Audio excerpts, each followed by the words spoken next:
Barnier admits keeping a lid on squabbling EU states' Brexit differences is difficult. In surprisingly candid evidence, the EU's chief negotiator spoke of the torturous nature of his work, which requires gaining consent for every single negotiating position from 27 capital cities. The Frenchman has managed to forge a remarkably united position amongst the remaining EU states on the issue of Brexit, something which has surprised even the most seasoned Brussels observers.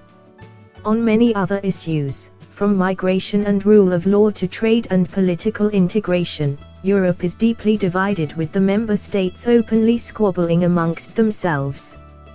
But much to even Eurocrats' astonishment and surely the chagrin of British negotiators hoping to capitalise on any splits, the bloc has presented a single front on key issues like citizens' rights and the divorce bill.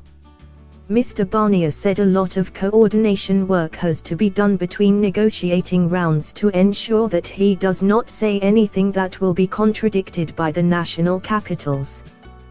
The Frenchman revealed, checking that what I say, the negotiating lines on the union side is agreed by everyone, is a lot of work. It is difficult for me and for my co-workers. There is a lot of work in consultation and in dialogue with the Council and working groups specialising in Brexit, as well as with the European Parliament and of course here with the College. He made the remarks during a hearing before the House of Lords EU Committee, sitting in Brussels last week, during which he also warned of the dire consequences of not reaching a deal. It is difficult for me and for my co-workers, Michel Barnier. Mr. Barnier predicted that the thorny issue of a Brexit financial settlement, which the French economy minister has said will reach £90 billion, is most likely of anything to collapse the negotiations. He said it was a sensitive and complicated matter and urged politicians on both sides of the divide to take the heat out of the debate, which has started to become venomous. British officials have described the £90 billion demand as crazy and promised to challenge every line, whilst France provocatively parroted Margaret Thatcher telling the UK, "We want our money back." Mr. Barnier pleaded, "There is no ransom, exit bill or punishment. All there is, as in every separation, is that you look at commitments that you have entered into together and you settle the accounts. It is no more and no less than that. It really isn't."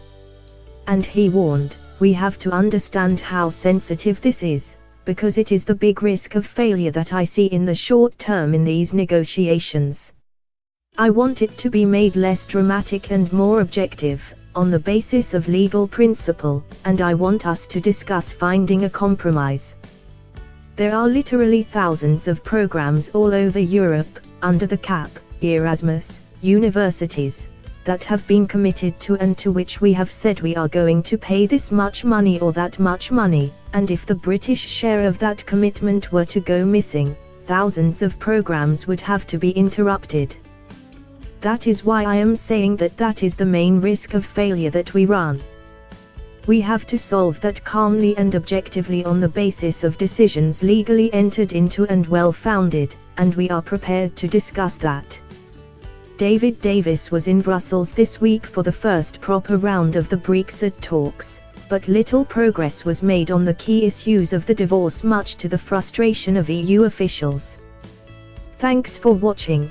Please like, share and don't forget to subscribe English News Hub for new excited videos.